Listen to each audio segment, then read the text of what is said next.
I don't know what the world's coming to. I don't, Holmes, and that's a fact. Hang it all, here we are in 1903, now in the 20th century, and look at the headlines. Assassination of royal family of Serbia. The turning of the years is no guarantee of human nature improving, Watson. I fear this sort of outrage may increase as communication between nations makes the world grow smaller. Well, thank heavens I'm living in England. That's all I can say. You think such a thing cannot happen here? I wish I were as certain as you are, Watson. An early morning visitor. Well, if it's the man I'm expecting, he may be the very man to throw fresh light upon this rather ugly incident.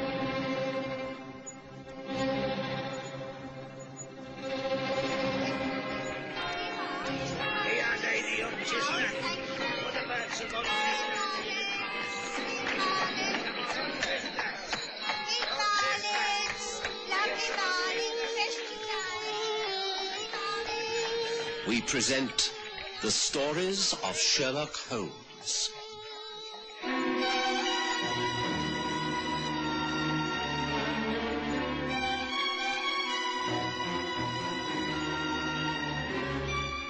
The Counter-Assassin.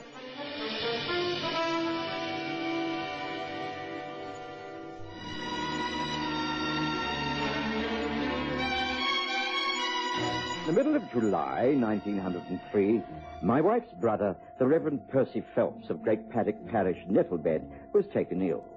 After a short time in hospital, he returned to his vicarage, but Mary was concerned about his health and persuaded me she should go down and nurse him during a convalescence period. Of course, I agreed, and, as usual, when I was left alone, I returned to my old rooms at 221B Baker Street, where I knew Sherlock Holmes would be grateful for my company. Holmes had not changed in his habits and was still prepared to accept visitors from all ranks of life. The gentleman Mrs. Hudson showed in that sunny morning was a mid-European of striking appearance, tall and thin, with white flowing hair, his black bushy eyebrows and waxed moustache contrasted with deep-set blue eyes.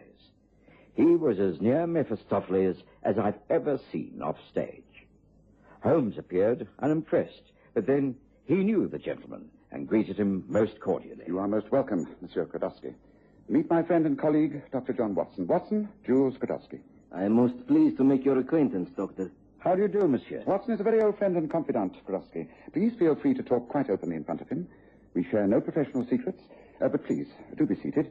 You have time for coffee, surely? Thank you, yes. Good. This must be a very fleeting visit, for I observe that you're in something of a hurry.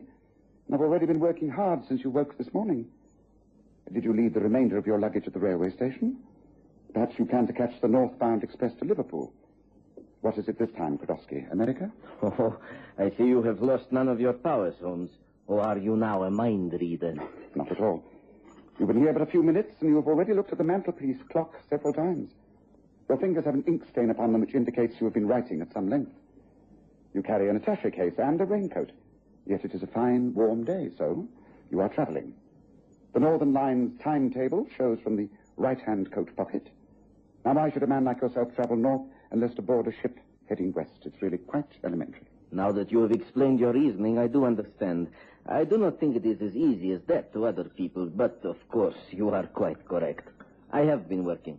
I'm leaving the country as soon as I can board this ship, and I cannot stay with you very long. Here's your coffee, monsieur. And now, if you'd prefer to speak with Holmes alone... No. If he wishes you to hear what I have to say, then I have no objection.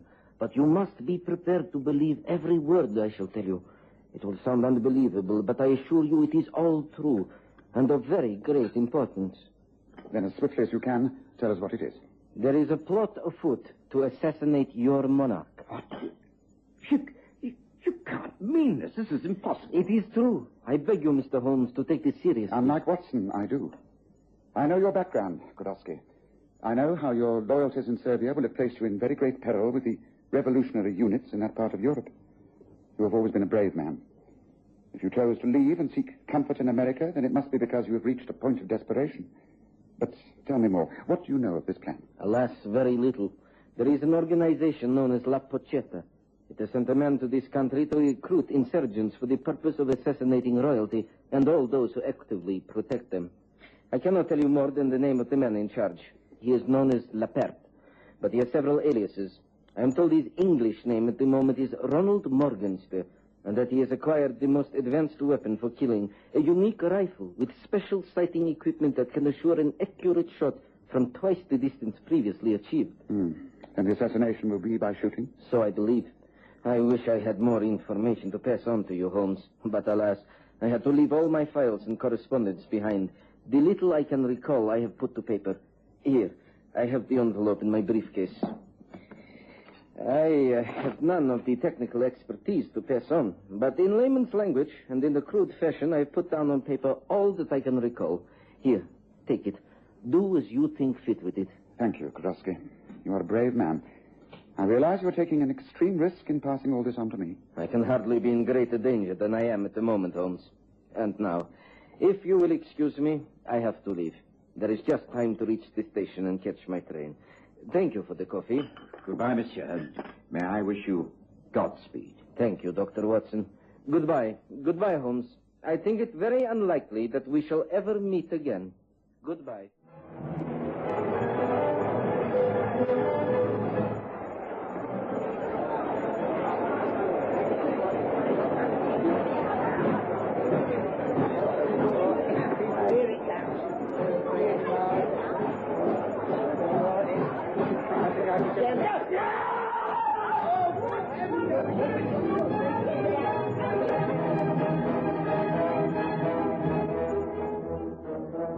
I didn't hear of the death of Jules Krodowski until noon next day, when I returned from my rounds to find Holmes in a very dark and pensive mood.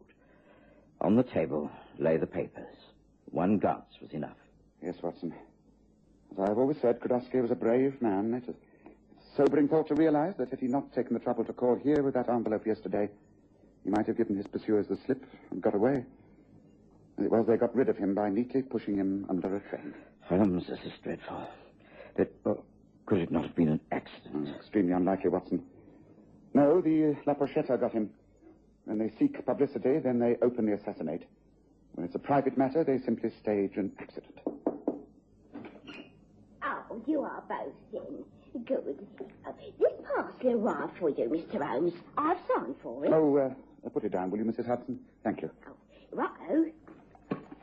I've got some cold roast beef and pickles if you want lunch, Dr. Watson. Thank you, Mrs. Hudson, but I really haven't got much time. No, it won't take long. I'll bring some in on a tray. Oh, just a pot of tea will do for me, thank you. Righto. Look here, Holmes. If Krodowski really was murdered, then it means he must have been... Just a moment, Watson, just a moment. The label on this parcel is typewritten. All quite correct. And the postmark is Paddington. Excuse me.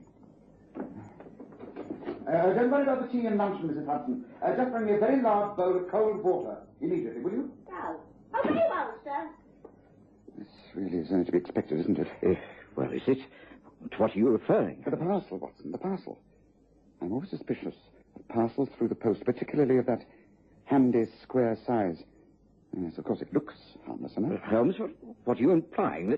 That this is Look, Paddington is just round the corner, isn't it? Why send something through the post when it may quite easily be delivered by hand? Oh, here we are, sir. This all right. It's me enamel bowl from the bathroom. Yes, that's excellent, Mrs. Hudson. Now, Watson, come closer. Of course, there's no danger at all as long as the string and seals are intact. But once they are broken, well, let me demonstrate. I'll hold the parcel over the water. Will you please take those scissors on the desk and, when I tell you, cut the string and tear the brown paper. Now, are you ready? Yes, ready. Into that. Very well. Right. Here, now.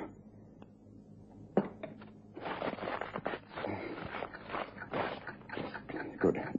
Now, listen. As I thought. Into the water, Watson. Good.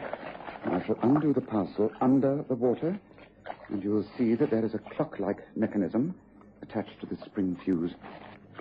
Yes. That's rendered it harmless. Now, out of the water. Goodness gracious me. What's going on? I'm afraid, Mrs. Hudson, I'm going to make a bit of a mess in here. I'm going to cause a minor explosion. Oh, don't worry. I shall fill the room with a great deal of smoke, and there will be a very loud explosion, but it will not harm anyone. Now, wait a moment, Watson. I have the required materials handy in that cupboard. My gun. Holmes, what are you proposing to do? I'm going to make a very big bang near the window. From below it, we'll see that the bomb has gone off and wrecked the room. This should do the trick. It's all right, Mrs. Hudson. I know exactly what I'm doing and the effect I wish to cause. I must carry it over there and set it in place neatly so that the blast, such as it is, will be directed outwards. There, that should do the trick. Now, I must ask you both to stand well back. Are you ready? Yes, as ready as possible. Oh, don't log this. One little bit. Now, with my revolver, I shall fire at the parcel, and with a little luck, we shall get just the effect necessary. Ready? Then, now. The whole of the small window was shattered by the bomb. Holmes had planted it most carefully, for while the curtains billowed out in clouds of black smoke, there was little or no actual damage within the room. Mrs. Hudson was horrified until Holmes explained that it was all quite necessary and swore her to silence. I spread the news all over London that Sherlock Holmes was seriously injured by a mysterious bomb blast in his Baker Street home. An ambulance arrived, a great show was made with a covered stretcher being taken out of the building and driven away at top speed to St. Mary's Clinic. It was there that Holmes took the superintendent into his confidence. You must give me complete cooperation, Superintendent. I know that my request is most unusual, but I must insist that you do exactly as I say. I will get Scotland Yard to confirm it all. If necessary, I will obtain an official government order signed by the Prime Minister himself. The fate of some of the most important people in this land is at stake, even the sovereign himself. Well, this is quite amazing, Mr. Holmes. Well, naturally, I should, in normal circumstances, demand confirmation of all that you say, but since you stress the urgency of the matter, I will agree. Splendid. I will arrange for Scotland Yard to call upon you and verify everything I say. Meanwhile, I wish it to be given out that I've been admitted to your care in a serious condition. No one is to be allowed into my private ward except a special nurse and yourself.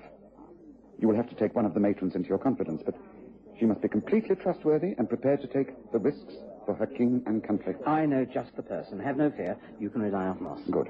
Now, Dr. Watson here will be my go-between. I shall not be able to communicate with you in person, but whatever Watson asks you to do, you must carry out without question. Do you understand? Yes, I understand. Good. Well, that's all for the moment. Make your first official bulletin about me very cautious. Then as the days go by, you can report steady progress. No publicity over and above the daily health bulletin. I understand. Oh, very well, Mr. Holmes. It shall be carried out to the letter. And so all England believed that Sherlock Holmes lay in hospital, seriously injured by an anarchist bomb. I put on as good a performance as I could as the heartbroken friend, only breaking faith with Holmes to reassure my wife that things were not as they seemed. She was aware of Holmes' methods and tactfully withdrew her inquiries. Meanwhile, I went about my duties, and as the days passed, I made arrangements to have the window at Baker Street repaired and tried to resume a normal existence. There was no news from Holmes, but one morning, returning before lunch, I found some activity in our sitting room. Oh, dear. Hasn't that been repaired yet? It should have been finished hours ago. Oh, sorry, Governor, we got started late. My matey and I just fixed it up. Should be all right. That's right, have you, Harry? Yeah, right you are. Down she goes. That's it. Oh, yes, that seems quite satisfactory. Coat of paint, as good as new. Don't you agree, Watson? What the... Oh, I should have guessed. I've been waiting to hear from you, Holmes. Yes, I'm sorry to have entered my own home disguised as a workman, but it seemed the safest way. Please do meet my assistant, Harry Boggs, in the trade, but Roger Brent to New Scotland Yard. How do you do, Dr. Watson? Nice to meet you. Oh, it's a pleasure. Well, Holmes, what's been happening? The superintendent in the clinic is becoming rather difficult to handle. He doesn't know what to do. He wants to know how long this pretense of yours is to be carried on. Well, tell him it will not be long now. In fact, I have a specific instruction for him. Things are moving towards a climax, Watson. Yes, well, thank goodness for that. Well, what's been happening, Holmes? Have you found out anything about the man known as Lepert and this organization, La Pochette? Is there any truth in the warnings Krodowski gave us? One question at a time, Watson. Briefly, the position is this. Yes, those warnings were well-founded. There is a royal assassination plot afoot, and it's our duty to thwart it. Oh, but how? Well, there's already been one attempt upon my life, and it will become necessary to draw their fire, as it were, yet again. But you don't mean that you're deliberately going to place yourself in danger, Holmes? My friend Brent here is the man who will risk most, I'm afraid. He's been brave enough to impersonate me on several occasions. The real risks will be taken this weekend. Now, Watson, time is short, and I've got to work swiftly. This is what you must do. I want the superintendent of the clinic to give out that I'm making a surprisingly good recovery. I'm out of bed for a few hours each day, and by the weekend I should be able to be wheeled outside in a bath chair. A special male orderly, my friend Brent here, will be in charge of the proceedings. I shall rely upon him to arrange a convincing enough dummy in the chair. My hat and cape will be sacrificed for the occasion. Now, it's most important that the chair is positioned correctly. Next Sunday morning, between the hours of 10 and 11, when I shall be taking the sunshine, here, I have drawn out a plan of the clinic and the nearby buildings. You'll see that here is Brunswick Square, and Kenton Street is here. Across the road from the hospital gardens is St. Mary's Church. Now, Brent will wheel the chair out and place it right here. Now, with the plans I have laid, I'm sure the opportunity will be so great that my enemies will not refuse the bait. They will think that they simply cannot miss. I think we cannot miss Leopard. Are you sure of this information, Braswich? I am. An orderly from the hospital had a little too much to drink in the bar of the George and Dragon in Soho Square a few nights ago. It was easy to get detailed information from him. Sherlock Holmes will be convalescing at the weekend. He will be allowed the use of the small gardens at the end of the wards. So, then we must act. This time we shall not fail. Holmes was very lucky not to have been blown to pieces last time. He will not be able to escape from the sniper's bullet. It also gives me an ideal chance to try out the new equipment. I have assembled the latest rifle. It is a superb weapon, which I'm most anxious to use. There must be a suitable advantage point from one of the roofs of surrounding buildings. There is a church right opposite. It is isolated, but it might be hard to enter during daylight without being noticed. What, on a Sunday? Not with everyone attending church service. It'll be simple. Come, we must work out a detailed plan. It will be necessary to visit that church, find out exactly the position to take up. And then, for once, we shall go to church on a Sunday, Prestwich.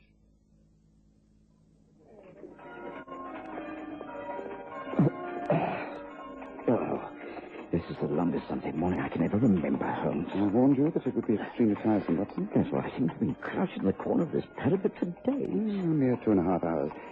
It was necessary that we took up our positions ahead of the men we're about to catch. We could hardly allow them to hear us climb up here. Oh, look at the view. It will take your mind off your cramped things. It's been tempting to do so, but it doesn't help matters. No sign of any activity down there in the hospital garden. It's a little early. The doors of the wards are clearly visible. Dr. Brent will wheel the bath chair out of those first doors. Be a perfect target. Or supposing the first falls into the trap. Supposing it doesn't. How long are we to stay up here like this? Until the service is over. Most of the congregation will arrive now. And then... Quiet. Listen. Things are about to happen, Watson. Stay back and don't move until I give the word. Yeah, good. Now, this is the exact spot. Perfect. From this church tower, we look straight out into the gardens. No sign of anyone down there. No. Well, then we must be content to wait. Yeah, meanwhile, from the case, I take the parts of the rifle and assemble them. I think something is happening down there in the building. There are people appearing at the windows. I can see through these binoculars. Yeah. Hurry, Leopard. I think that Mr. Sherlock Holmes is about to be taken into the garden. Miss Brent? Roger? Are you sure you can manage this? Of course, nurse. Now, don't worry. I think that the dummy we have arranged in the chair is very lifelike. A deerstalker hat, with a cape and rug over the knees. It's convincing enough from here. From outside the gardens, it must look totally real. Open the doors. Very well. Good luck. Thank you. Don't worry. I shall not stay with him very long. Here we go.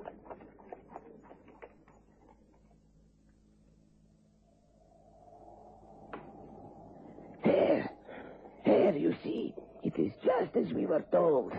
There is the orderly wheeling the chair with Holmes sitting in it. Do you see them? Yeah, of course I see them.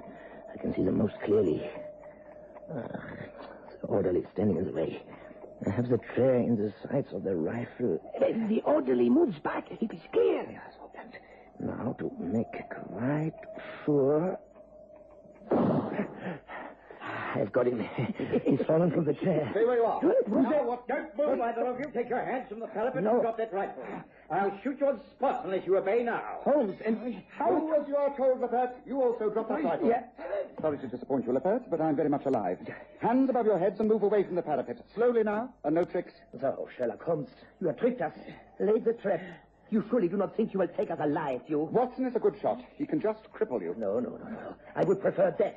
And so would you, wouldn't you, Brestwich? Well, what do you mean? I mean, we have failed, and because we have failed, we pay the extreme penalty. Together. So! No! You're coming with me. No!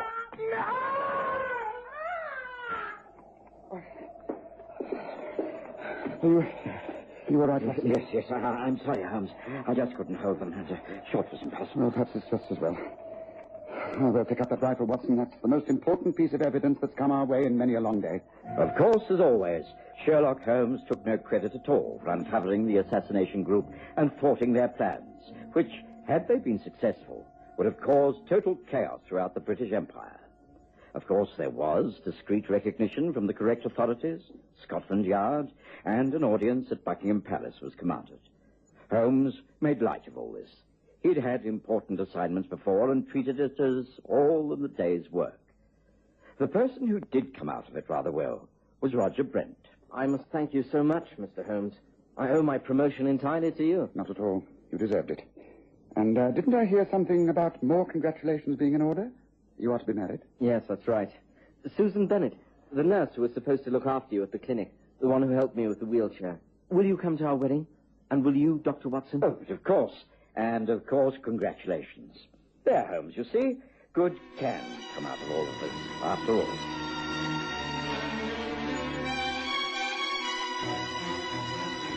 Listen again next Sunday to The Stories of Sherlock Holmes, with Graham Armitage as Holmes and Kerry Jordan as Dr. Watson.